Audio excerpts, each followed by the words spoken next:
Bah, c'est marrant parce que j'ai toujours des copains qui sont dans la même classe qui s'en souviennent encore. Donc moi, j'avais fait un tournage qui avait pris du retard, un film qui s'appelait L'Hôtel de la plage. Et bref, donc je rate la première semaine de cours, la deuxième semaine, et mes parents venaient d'emménager à Versailles dans une nouvelle maison. Donc ma mère m'avait inscrit dans un nouveau collège, donc je ne connaissais personne. J'arrive au cours un quart d'heure à l'avance en me disant, bon, je vais peut-être rencontrer des mecs sympas, bah, tu vois. Et là, j'entends derrière la porte que le cours, que j'ai raté le cours. Et je comprends en regardant le tableau que, enfin, derrière la fenêtre, que c'était 14 heures le cours, pas 15 heures, quoi. Et bref, et au moment où je vais frapper à la porte s'ouvre. Et c'est un prof d'espagnol, bon, à qui je taille un bon costard. Et le professeur d'espagnol qui saute sur place, qui fait bon, vous étiez absent, raison professionnelle. Et il m'a fait ouais, bon, ok, machin truc, aller au fond de la classe. Enfin, les gens, ils me virent comme un malpropre. Et donc je regarde la classe, tu vois, toutes les tables sont prises, quoi. Il reste au fond de la classe deux tables, une table avec un mec que je regarde tout de suite et qui a une très bonne gueule, tu vois, qui a ressemble un peu à Elvis, qui a une petite mèche, qui a des super dents blanches, qui a une bonne gueule, tu vois, et qui a des rébans teintés. Et puis voilà, et c'est Xavier de Ligonnès, que j'ai jamais appelé d'ailleurs Xavier Dupont de Ligonnès. Et on devient les meilleurs amis du monde, on habite la même rue, on a la même moto, et puis on aime la même musique.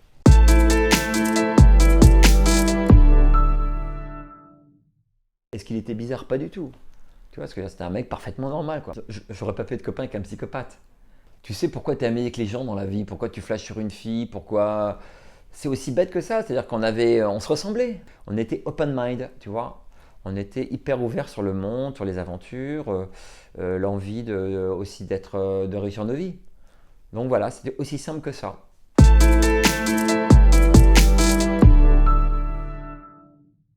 Bah, ça, si tu veux, c'est quelque chose que j'ai réalisé longtemps après, et même carrément au moment des crimes. On va dire que c'est cette éducation qu'il a eue, qui était, on va dire, bipolaire. C'est-à-dire qu'il avait sa vie avec nous, les copains, où c'était un Xavier comme vous et moi, naturel, normal. Et puis, ce que je ne savais pas, ou ce que je n'avais pas réalisé, c'est que depuis sa jeunesse, depuis son enfance, sa mère l'avait élevé parce qu'elle avait fondé un groupe de prière qui s'appelait Philadelphia, qui était un groupe de prière qui était basé un peu sur l'apocalypse. C'est-à-dire, tout va exploser, nanani, nanana, mais nous, on sera les sauvés et les sauveurs, et Xavier sera l'élu. Donc, elle a mis ça dans la tête de Xavier, et puis Xavier, lui, ça ne le dérangeait pas quand il disait ça, tu vois. Puis il aimait sa mère, le groupe de prière, il se voyait, il faisait des retraites dans les abbayes, enfin, tout allait bien, quoi.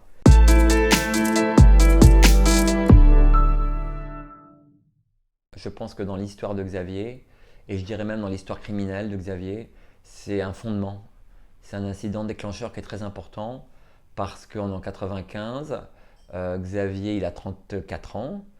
Euh, Sa mère annonce qu'il va se passer un truc hallucinant, qu'il y a un chanoine qui faisait partie de la secte qui était mort 5 ans avant, qui va ressusciter, qui va un peu ordonner. Alors t'imagines, t'es à Saint-Maxime, donc c'est un petit groupe, hein. Il y a Emmanuel Teneur, mais Emmanuel Teneur, il a fait partie des gens qui m'ont tout raconté. Emmanuel Teneur, lui, faisait partie de la secte. Mais si tu avec les années, tu t'es rendu compte que l'autre, elle tournait pas rond, quoi. Donc il avait pris ses distances, mais sans le dire, parce qu'il voulait pas perdre l'amitié de Xavier et lui dire, tu sais Xavier, ta mère, elle débloque, quoi. Donc il dit rien. Donc quand Xavier l'appelle en disant, tu sais, Emmanuel, il faut que tu viennes, il va se passer quelque chose de très important. Emmanuel, il dit oui à son copain, quoi.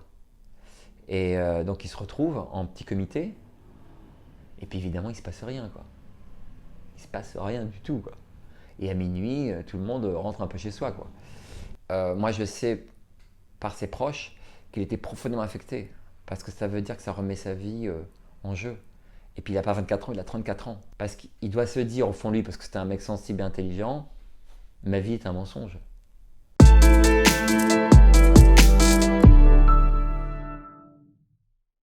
À partir de 2003, Xavier arrive à Nantes. Ils étaient à Pornic. Et puis Agnès, comment dire, déprimée, tu vois. Et quand ils arrivent à Nantes, et qu'il faut louer une maison pour toute la famille, Xavier, il n'a pas de fiche de paye. Donc déjà financièrement, c'est le bordel. Il a créé des associations, loi 101 pour pas payer, enfin tu vois, l'URSSAF, le machin, tout ça. Et donc c'est Emmanuel Teneur qui va être la caution bancaire. Et puis il y a tout ce qui va se passer pendant ces années 2000 qui vont être terribles. C'est-à-dire qu'ils vont enfoncer à chaque fois Xavier, euh, Ces sociétés font faillite, il perd plein d'argent, alors il pioche dans l'héritage d'Agnès, mais à un moment elle n'en peut plus. Deuxième épreuve, 2005, Xavier tombe sur la messagerie Facebook et voit que Agnès a une liaison. Il va mettre pas mal de temps à découvrir que c'est son meilleur ami, Michel Rétif, tu vois. Alors pour lui, il se prend une claque. Il va se passer une chose incroyable, c'est qu'il va proposer à Michel Rétif et à Agnès de faire un couple à trois et de faire les clubs échangistes. Ça, quand on sait l'éducation qu'il a eue, c'est hallucinant, quoi. 2006, il prend de l'argent sur le compte de son père quand il est à l'hôpital. Genre, il y prend 16 000 euros. Donc Emmanuel Teneur va dire à Xavier, mais ça se fait pas, quoi, de voler son père. Donc tu vois, t'imagines un peu le délitement du mec. Voilà, il y a ça. En 2008, il cambriole Emmanuel Teneur, puisqu'il avait les clés de chez lui. Il lui raconte un mensonge incroyable, mais il cambriole son meilleur ami, tu vois. Donc c'est terrible. Et puis, voilà. Et puis, voilà. Puis après, il rencontre Catherine, qui va être sa première et dernière maîtresse, à qui malheureusement, il va emprunter 50 000 euros. Et cette fille qui va être remboursée, qui comprend, pareil, que Xavier, c'est un peu un escroc, elle lui envoie les huissiers. Voilà. Et là, en 2011, son père meurt. Je pense qu'il n'aurait rien fait si son père n'était pas mort. Parce qu'il va hériter de la 22 long rifle, qui est l'arme du crime. Il pense réellement, on va dire, à supprimer sa famille, je pense, 1 an et demi avant. Puisque déjà, il envoie des mails à Emmanuel Teneur et à Michel Rétif, à ses meilleurs copains, où il dit, les copains, c'est la fin, quoi. Soit je mets le feu à la maison pendant que tout le monde dort, soit je me jette avec ma voiture contre un camion pour que Agnès touche l'assurance vie de 600 000 euros. Mais on a vérifié, il n'y a pas d'assurance vie. Donc déjà, la même là, il ment.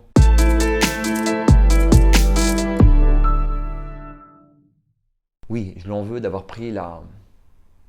Je lui en veux terriblement d'avoir pris la vie de 5 personnes. De 4 adolescents magnifiques, d'avoir volé leur vie. Ça, je trouve ça... et d'Agnès, t'as pas le droit de... T'as pas le droit de voler la vie. Tu te rends compte, ils auraient 30 ans aujourd'hui. Ça, c'est impardonnable. Sauf que c'est pas à moi de pardonner. Tu vois ce que je veux dire? Je ne suis pas le bon Dieu, je ne suis pas juge, je ne suis pas avocat. Je suis juste l'ami. Et dans mon rôle d'ami, je dois me tenir à ce rôle-là pour le jour où Xavier sera arrêté, que je continue à avoir une discussion. Il faut voir au-delà. Ok, c'est un assassin. Ok, ce qu'il a fait, c'est dégueulasse, c'est impardonnable, c'est horrible. Mais s'il peut parler, s'il peut revenir dans notre amitié de jeunesse, s'il peut me regarder dans les yeux et me dire Bruno, je vais te dire ce qui s'est passé réellement, on a besoin de ça. On a besoin de ça pour avancer, pour qu'il y ait la justice et la vérité.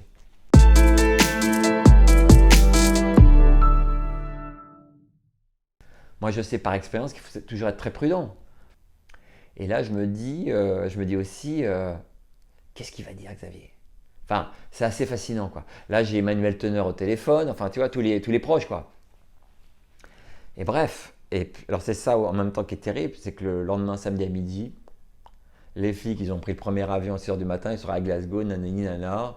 Et là, tu te dis, il n'a rien à voir, quoi. Le mec, il a 70 ans, il est gros, il est petit, il n'a rien à voir avec Xavier. Alors, tu te dis, mais comment ça se fait que la cellule de Nanterre, qui enquête entre guillemets, de temps en temps sur l'enquête, n'ont pas un fichier avec les proches? Ils disent à Glasgow, ok, faites une photo de l'individu, une vidéo, machin, envoyez-nous ça. Là-dessus, ils font partir à 10 proches.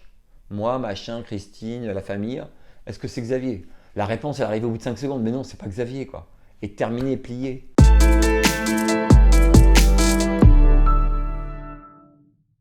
Bah, moi, je crois qu'il est toujours vivant, hein. Et puis, je suis pas le seul, hein, à penser ça. Donc, moi, il est toujours vivant. Alors, il est en très mauvais état. Et les gens diront, c'est bien fait pour lui. Mais c'est vrai, parce que je pense que quand il se regarde dans la glace en se lavant les dents, il doit se dire, mais qu'est-ce que j'ai fait, quoi? Xavier, il est très fort. Il est tout à fait capable de créer son propre écosystème. C'est-à-dire d'avoir une nouvelle identité, de séduire peut-être une femme, parce que c'était quand même un bel homme. Et puis si jamais cette femme dit, mais tu ne serais pas, il dirait, si oui, je suis Xavier Ligonès, on a assassiné toute ma famille. Donc si je me livre en France, ils vont aussi me tuer. Donc je suis obligé de me cacher. Tu vois, il est capable de faire un scénario assez fort pour être protégé par une famille.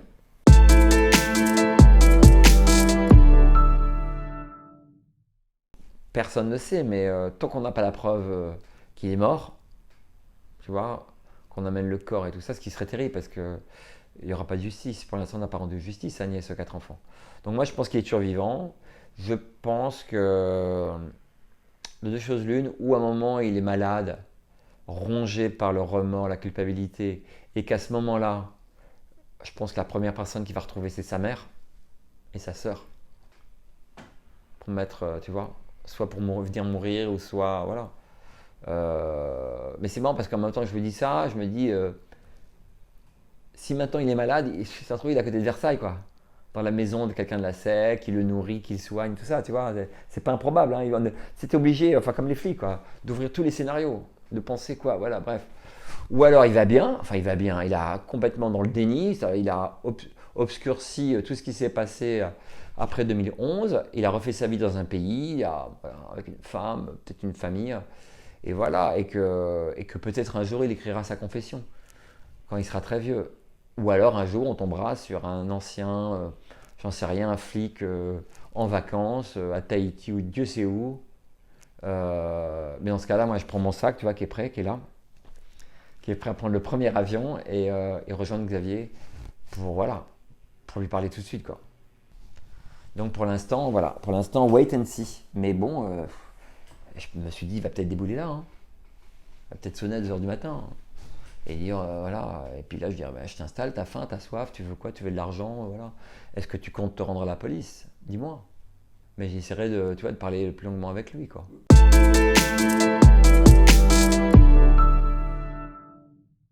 Xavier, sois un homme, assume tes actes. Vraiment. Non, non, il n'y a pas de, tu vois. Alors peut-être qu'il me dira, va te faire foutre, ou non, non, voilà, donne-moi 24 heures et tu pourras prévenir la police, mais je me barre. Je dirais, ok, ok.